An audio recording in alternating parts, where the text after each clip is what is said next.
Welcome to everyone to a new episode of New Color Progressives, a place where we seek to promote productive and meaningful conversations on the multifaceted aspects of our culture. I'm your host and founder, Jeff St. James, or at Jeff St. James on Instagram. Now, there are a number of ways where you all can be connected to our new content, from following us on Facebook, where we'll be sending out updates about new videos, subscribing to our YouTube channel where you can watch our video content, and even finding us on Patreon, where not only can you have access to our podcast audio versions of videos, but you can even pledge monthly financial support for as little as $2, $3, $4 or even more. All links will be in the description, and our hope is to build this channel from a part-time gig to a full-time thing, where we can cover more and more interesting topics like the recent school shootings, conspiracy theories, and even reacting to the new Black Panther movie. So with that underway, let's get to today's topic, which is coming out to my conservative parents as a liberal. And I have a special guest with me today. Why don't you introduce yourself? What's up, everybody? I'm Sam Budd. Thanks for having me on the show. Thanks for coming. Yeah, really appreciate it. Really excited. So before we jump into like your background and where you're from and everything, what was it about this topic that kind of stood out to you that made you want to go into this? There's a lot of things that really made me want to talk about it, mostly just because as you grow up, you really just want to start owning things as your own. Mm-hmm. And politics and political beliefs are definitely one of those things that you just kind of have to start to pull yourself away from where you were raised eventually, if not slightly. Mm-hmm. a lot. And just being able to talk about it on a platform like this just seemed like a great way to go about it. So with you introducing the topic to me, I thought it was interesting. I thought it was a great spin on words. Yeah. So, coming out to one's parents. Exactly. No one really thinks of it like that, but right. So let's start with where you were from, what life was like growing up as a kid, and in essence, what kind of things were you early on starting to realize about what it meant to be a conservative? Yeah, absolutely. I was raised in Bloomfield, New Jersey. It's kind of north. Mm-hmm. North Jersey. What else can I really say? I mean, I was raised by a conservative family. Went to, private school for most of my life. Mm-hmm. Just was always constantly surrounded by more conservative politics and more conservative stuff as a kid. But what else? What else can I really cover? So what type of school did you go to? I went to a Reformed Baptist school for basically from first grade all the way up until high school. So lots of Reformed Baptist stuff. And then I went to a private high school, which was kind of non-denominational. Mm-hmm. But was it still Christian? Still Christian. Still Mm-hmm. had a lot of conservative beliefs as well within the school. So in essence, you would say you definitely grew up in a bubble.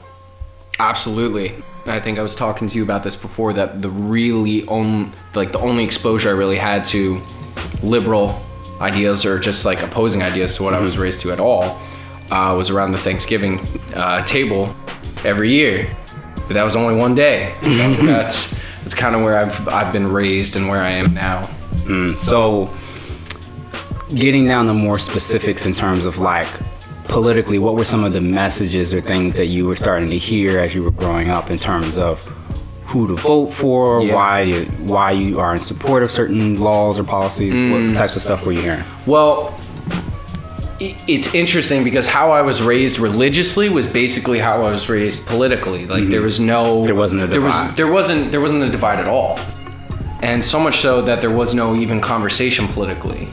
The only conversation I can really remember that was political based, just growing up, was just when I first remember 9/11 happening and being how we were going to go to war. That was probably the first political discussion that I could probably hear about happening mm-hmm. in my household. But other than that, it was just really growing up in an environment that was completely dedicated to just Christianity, standard Christianity. I grew up mm-hmm. Presbyterian. So everything along those lines, as long as a candidate was kind of going with conservatives. Mm-hmm. Yeah. That's kind of just what it was like growing up in my household. Because it was almost like I was unintentionally being repressed politically. Like there was just no discussion of it, because why even talk about it? Like we're not involved. There wasn't in this. discussions about like why there's a difference of opinion about abortion or about war. No, it was either, we were right to go to war because we were defending our freedom, and all abortions are wrong because God doesn't like that. And there was very little explanation, discussion had. That was just kind of like how it went, just growing up. So obviously that was a message that you saw, obviously at your school, your church, but specifically going into it with your parents. What was that like growing up in a household? Just with my parents, thankfully I was raised in a household with really good, like hardworking parents, who definitely were always looking out for me, definitely like tried to like put me into the best schools that they could at the time. But like as far as the conversation was politically and how it was growing up with them, there was no development on that front. Like educationally, like always shooting for the best. Sports, always shooting for the best. On the political front, we weren't involved at all. So it really wasn't until later on in my life that I actually started taking an interest in this stuff. But there was little to no interest with my parents, unfortunately. So how would you say from the upbringing was your functional definition of what it meant to be a conservative? Okay, there's like a couple of things I could definitely say. For me, like I was saying before, it was just all focused on those biblical principles. Like if a candidate even remotely like quoted a verse from the Bible, like they basically get your vote. in. They had my vote. They did. They had it. Another big thing was the abortion issue. Anytime a candidate even remotely would support it, then we'd put them aside. It's just kind of like how it was. Anything regarding that matter was pretty black and white. As far as everything else, gun control was extremely relaxed. There was nothing to be done or said about that. So for them, they thought in essence it's fine. There's nothing that needs to. Well, there's nothing change. that would need to change. I mean, my family never owned guns growing up, but there was just no reason to change it, because why would there be? Like the Second Amendment, like told us we could have them, so it was just kind of very blanket, just like nope, Second Amendment. That's just kind of how it is. Gotcha. I just say, like I said, it was like repressive, but almost like unintentionally. So like it was always like this feeling of just like, we're not interested in these social issues because they don't really pertain to us. That's just like, it doesn't really matter. So, and of course, just like the free market, just kind of like focused on always keeping like the wealth where it is now. Just because like where it is now is almost like, well, this is how it is. It's free. Like we need to keep it like this because it's free. So would you say that they were more supportive of like trickle down economics? Yeah. Well, I didn't know at that time that that's what it was, but yeah, absolutely, that's how it was. So, like my functioning view of like what conservatism is like what I just covered. Basically, that's what being a conservative was. Yeah, and it has been for my family at least. So politicians that in essence give lip service to being a Christian, giving a pro-life stance with abortion, thinking that there shouldn't be drastic changes to guns or at least gun access, and then even economics wise, probably with some type of form of trickle down economics. Okay. That does sound like a lot of the conservative principles when I think about it. Standard picture. And I'm assuming that kind of extended not only with your family and even at school growing up, but at your church as well. Did you kind of get that vibe that was how most people thought? Yeah, I mean, well, especially with Christian conservatives, like you seek out people, in any walk of life, you just seek out people who think and do the same as you. Just across the board, that's just kind of how it works. Yeah. So I definitely saw that in my church. We had a lot of friends who were really close, but again, like I never really got into politics with them at that early on. But now looking back on it, you could really see how that's just that was just another bubble that I was a part of. When did you start to realize or notice that you weren't buying into or continuing to go with, well, this is our conservative way, or this is how we believe, or this is who we vote for? When did you start to realize there was some tension? So it was in my extended family that I first would like just hear liberal ideas. So my cousin, Was this during Thanksgiving when they would come over? This would be like we would have sleepovers after Thanksgiving. I remember always getting into it with one of my cousins, because we would always be talking about these matters, and she very early on was always very outspoken about what her family believed in, and me, like, I would just defend it from just like, well, this is what I've been told, so I have to defend it like this. So that was like the first time I really started like having to defend myself to her, and that's when I started like feeling wrong about it. You know, like I would speak these ideals that I was taught, and I would just be like, I don't even know why I'm defending them. So my questioning really started like kind of around that, maybe not active questioning, but kind of just having to deal with it. Confronted with a whole different view. Exactly. And it wasn't until it was in 2008 when I was voting for the Obama versus McCain election that I was in the booth, and I've been told to vote for McCain, and I sat in there and I didn't know why I was voting for McCain. I knew at the time that I knew at the time that I wasn't supposed to vote for Obama, because he didn't stand for anything that we believed in. Like, can't believe he's gonna be office. What was some of the things, and you don't have to be specific of who was saying what, but what were some of the things that was being said about reasons for why you couldn't support somebody like Obama? Well, this I heard on a lot of the conservative bubbles that I was a part of, that the fact that like, oh, he's black, and so all the black people are just going to be voting for him based on that. Which, you know, I'm sure there were some who did just on that basis, but like that was the blanket statement. I mean, Black Panther, but that's neither here nor there. Yeah, but that's neither here nor there. Not yet. Different video. But that was definitely a reason. Of course, abortion was huge at the time.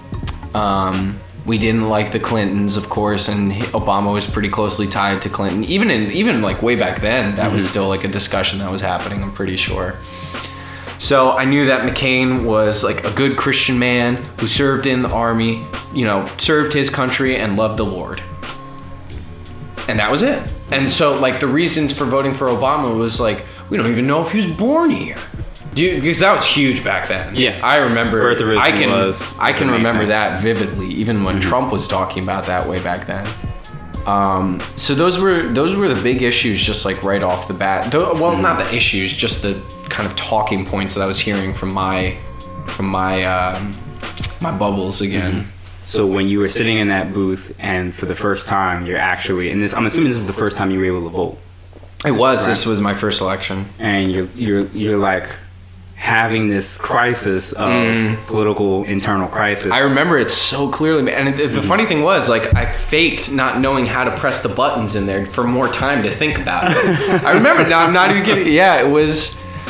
I sat in there, and eventually, like, I was having like an emotional like issue in the booth, and some guy, like, you know, he poked his head in the curtain. He's like, "Hey, you okay?" And I was like, you know, obviously I wasn't at that point, because I was like going through all this inner turmoil. But I was like, yeah, what do I press to click on what I want to click on?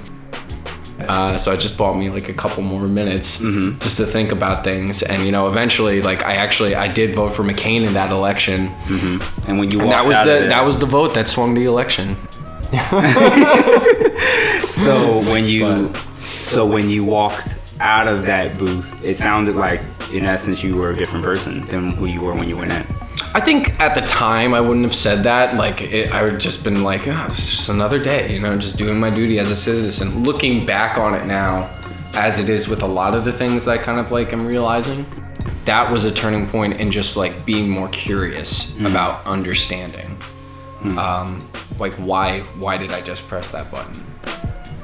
So from then on, once, you know, he gets, you know, elected, what happened in regards to like what was the attitude of the people around you, as far as family, friends, or people you grew up with? What was their attitude about this African American being you know, a president? Yeah, truthfully, after that, this is funny. So this is another one of the things that I've kind of developed on my own feeling. Like, conservatives oftentimes aren't the most passionate bunch, mostly because conservatives want to keep things as they are right now.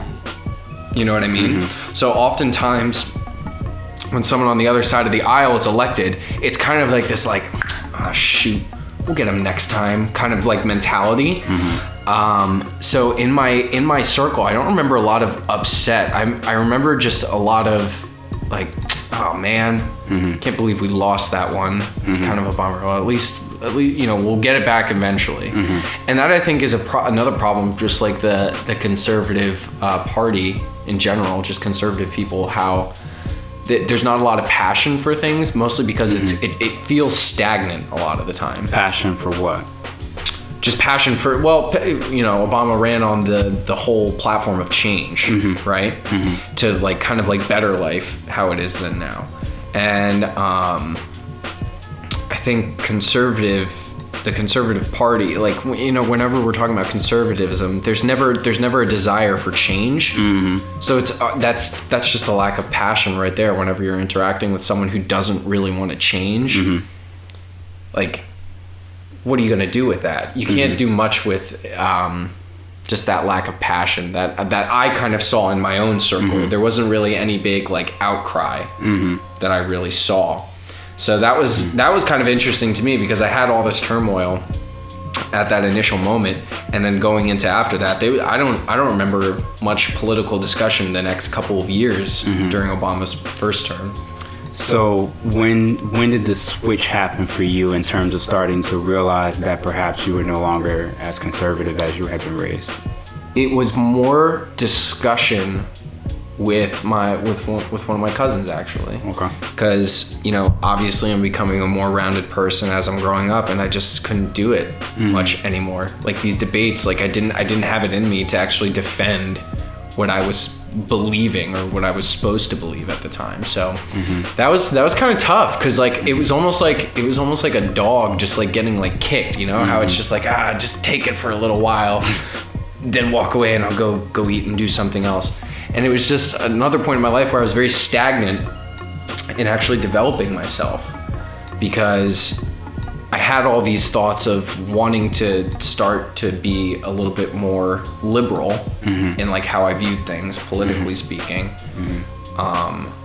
But I didn't do anything about it. So I'd be talking to my cousin, and she'd be throwing all these thoughts at me and throwing all these opinions, and I would just be like, well, listen, the Bible says this, so why would I ever do anything like that? So it's like, it was just this very sad point of time where she would like be really piling on the evidence on my side, and I just wouldn't do anything with it. So, but those couple of years in that first term, and starting to go probably like a little after like 2013, like probably like when we, a little bit after we first met, was when I really started to have like strong feelings towards just changing myself, really.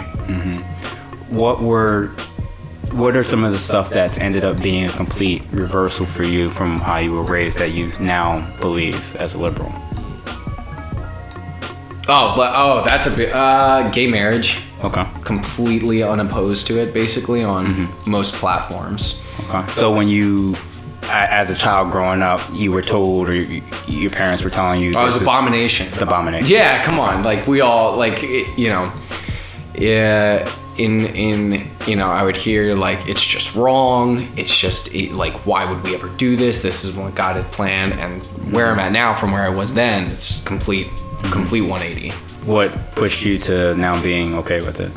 A lot of things. One of them was a while back, I met one of my friends in New York when I was working in New York a lot.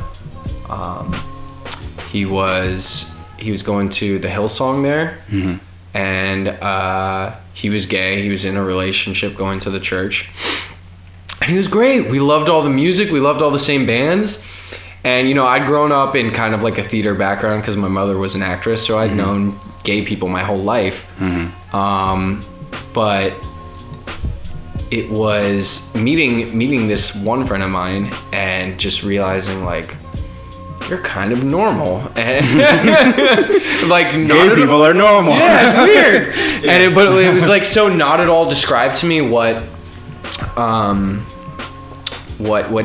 just what gay people were in general. So like talking to him, like he's so normal to talk to. And then growing up in the theater, like I always kind of like had my gay friends or like people I knew who were gay kind of like at an arm's reach, because I was like, oh man, my parents tell me that what you're doing is not what I'm supposed to be interacting with. And then it was meeting this guy and just kind of sharing a lot of the same principles and beliefs that started me questioning things. And then eventually just kind of realizing that even though at that time when I first met him, I hadn't really changed my view on homosexuality in general. That's when I started thinking, well, like there's no reason that the government has to follow exactly what I believe as far as marriage goes. Because at that time I hadn't really like, you know, changed my religious views on it. And that was a big turning point, meeting that friend of mine in the city, just starting to realizing like this, you know, I can think differently than what my parents had taught me. That was a big moment. Besides obviously same-sex marriage, what about a big topic like race, which is huge in terms of our politics here in this country? Was that ever brought up or discussed, or did that ever come up in terms of affirmative action or protest or police brutality? Was there ever discussions about in your family in terms of, you know, what were their thoughts about that? You know, looking back on it, there was always some kind of like light chatter almost all throughout the childhood, all throughout my childhood. But then, you know, there was never like any like big like discussions that I can look back on and like talking about it. Like I remember, you know, like one of my older friends at a nursing home that I used to go to, who's one of the residents, would always just say, like randomly, would be like, man, the black people are different than us. There's no denying it. And so like that's something that I can really like remember hearing about back then. But truthfully, like there wasn't a lot of discussion about this stuff. It was almost just very passive kind of feeling of just like, oh, black people are different. You know, going into a Christian school, there was very little diversity there in my elementary school. In high school, there was a lot more diversity that I had, but and I think that's a big problem in just the conservative viewpoint of things. Oftentimes, you just glaze over these issues because they don't seem to apply to you. And just me as a person, I'm a little bit more, I don't know, like a little bit more empathetic and compassionate towards people, just like in general. So when I hear about like different people's issues, I'm naturally more inclined to listen to them than what the conservative party seems to be most of the time. But yeah, there wasn't much talk of race. So if anything, there was no like 180 flip like it kind of was about gay marriage. There was almost just kind of like a realization of just like, oh, this is an issue that I should be aware of. If that makes any sense. Yeah, it does. Yeah. And what about your relationship with your family and friends that you grew up with when Trump ran and got elected? And the reason why I ask is because I do think that we tend to project the worst onto people in terms of if whatever is the worst that I think of my political opponents or people that don't agree with me, when I find out that somebody's voting for them, I tend to attribute the worst of that party on the person that voted for them. Oh yeah. Yeah, so how was it for you with Trump? That was tough because like right off the bat, not right off the bat, before we'd even had the primaries, before we even knew it was Trump versus Hillary, you know, you would watch Trump almost like fascinated. Like, how is this happening? And then you'd see kind of like the other candidates kind of like drop off to the sides, and you were like still watching it, just like almost like this fascinated like impossibility like happening.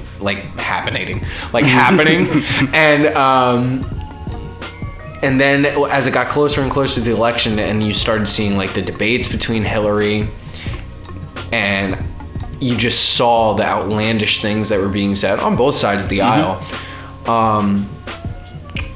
but especially on Trump's, and you know, you would still hear the support for him and it rubbed me so wrong. But oftentimes I don't speak out against my family. Oftentimes it's just kind of just like, well, hey guys, I don't know if you're right about this. Oh, okay, you're just gonna keep on going. All right.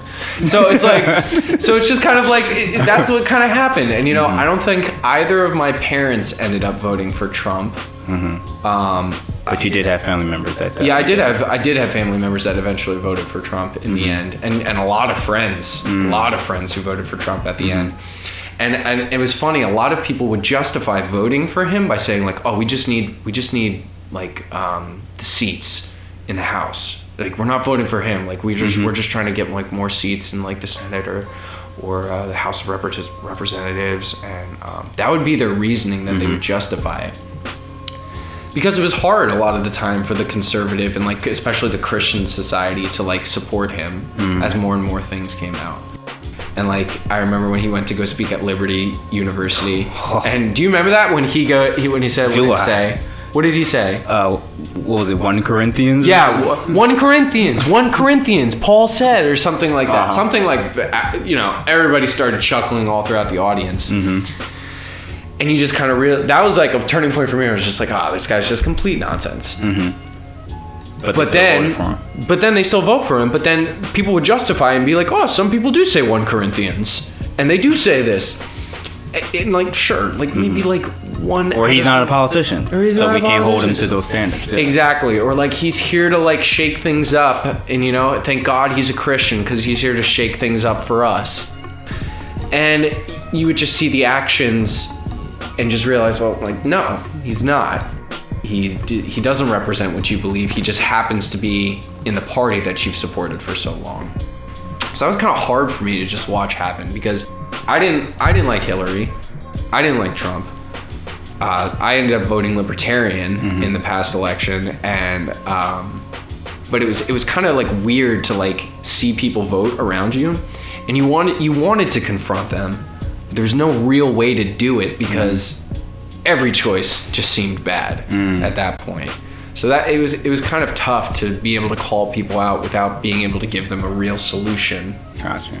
You know, how do you point out the plank in the, you know, the splinter in your eye where, you know, when you can't even figure out how to get it out of there. Do you think that the realization of who the type of person he was and how they still were able to show support, did that change at all your view of them as friends or family? I think yes, absolutely. I think when you start to realize that there's a lack of critical thinking about it and more of just kind of like a blind passion for the party, that's when you're kind of like, why aren't you talking about it? Like that's a big thing. Like the Conservative Party oftentimes just does not talk. We don't. We glaze over things. We hear opposing facts. We hear opposing views from our own, and we just kind of push it to the side. And that's, you know, that's not a good way to deal with anything, much less politics. So like, as I saw more and more friends and family do that, it was kind of tough because like, you know, we were talking about that meme of just like that little kid sitting on a Trump supporter's shoulders. He's just like, I'm not allowed to act like the president, but I can sure as hell vote for him. It was like weird, like because none of what Trump was saying or doing, or like more of the things that he had done or it was doing, like came to light, would be appropriate in the Conservative Party. Or it's like the first 20 years of your life, you had been told these are our values, this is who we support, and this is why we support. And he literally did everything the opposite. Everything like just completely, and they still voted. We were still like, okay, we're gonna get this guy, and it was just kind of weird to see a lot of people do it, but you almost couldn't blame them because like that's how it is most of the time with politics across the aisle. Yeah, you're not going to agree 100% with everybody that runs. So, like, yes and no. I don't think it's damaged us to the point where we're not talking or anything like that, thankfully. But it's gonna be tough. It's gonna be tough because even now, with Trump's support being, or like Trump's likability being so low, there's still a huge group of people that would still vote for him, despite all this stuff and that will vote despite in general. We need strong leaders that'll come forth out of these movements to really stand up, make themselves apparent to the communities, and start to just like be those figureheads that we look towards. If not, the future of liberalism is going to be tough. And I think leaders naturally kind of arise from movements like these, so we're probably just waiting on 1 or 2 or 3 to just kind of start coming out. But right now, it's tenuous, and I think it really relies on that. And that's just kind of like my perspective just coming into a party right now. Now, what you said I liked in terms of not only do leaders need to step up, but I think that these leaders need to be the first ones that point out over the last 40 to 60 years how liberals have gotten it wrong. In terms of party, or rather identity politics, when you condition people to believe that your party is about everything that's not white male, meaning you're for black people, you're for women, you're for Hispanics, you're for Muslims, you're for everybody except white males. You have an example of what happened with this most recent election. You cannot continually pit one group against all these other groups and tell them when they have legitimate reasons for having issues. Like, I'm not going to sit here and say white men that are well off, we need to work towards making them happy again. But I think that we forgot what inclusive really means. I think our liberals' definition of inclusive was really everybody else except white males. Yeah, absolutely. And I think that's generally why the Conservative Party is the way that it is right now, so passionate about it, because it feels like this is the only place to be right now. For especially just like white straight men in general. Because it's kind of a place where it's just like, well, no one else will take you, we'll take you, kind of like weird like mentality. Because it's like this, it's this flip in society where we used to no longer talk about all these issues of like Hispanic people, Muslim people, gays, the black community, like all these things that we never kind of really just talked about collectively as a country, which social media is kind of like a big, in my opinion, like a big push towards actually having conversations. We now are starting to like dwell on people that aren't straight white men and stuff like that. And that's, I don't know if it's the fault of the Liberal Party for that. I mean, there's definitely more that can be done to be kind of like start including the white community inside the Liberal Party, I think, a little bit more. But if there's no voice for those other people, then where is the voice going to be? So we know that white people already have like a pretty strong voice on the conservative side of things. We've seen that for years. So with that strong voice being there, it's almost like logical that another voice kind of arises out and says like, hey, wait, there's like a huge group of people that we're just completely not talking about at all. So with that being said, that there's definitely faults to be had, it almost seems like we just need to include ourselves into this conversation and be selfless for a little while. At least that's for me. That's for myself. I think that's more of a personal thing for myself right now, that I need to be a part of a conversation that isn't just about me. So lastly, what do you think is the future for America in regards to politics as we know it? Do you think things are going to get better, or do you think that this is the beginning of a very dark future? Good question. Yikes. Are we heading towards a dystopic future of America, a barren wasteland?